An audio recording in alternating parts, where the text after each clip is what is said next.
ডাঙ্গার মাছ ডঙ্কুর, যে মাছ ভূমিতে হাঁটে ও মুখে অক্সিজেন নিয়ে বাচ্চাদের বাঁচায়।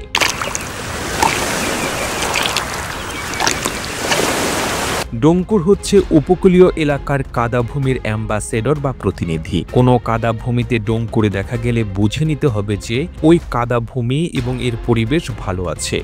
লক্ষ্য করলে দেখা যাবে ডঙ্কুর নরম কাদার উপরিভাগে কিছু একটা খাচ্ছে।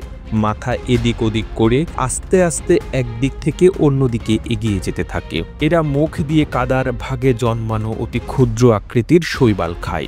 ডঙ্কুর মাছের সবচেয়ে আকর্ষণীয় বৈশিষ্ট্য হলো এটি পানির বাইরেও বেঁচে থাকতে পারে এবং স্থলে চলাফেরা করতে পারে। এরা তাদের পাখনাকে ব্যবহার করে মাটির ওপর দিয়ে লাফিয়ে লাফিয়ে চলতে পারে। মূলত পানির নিচে গিলস ব্যবহার করে শ্বাস নেয়। স্থলে এরা ত্বকের মাধ্যমে এবং মুখগহ্বরের ভেতরে ফোল্ড ব্যবহার করে শ্বাস নিতে সক্ষম।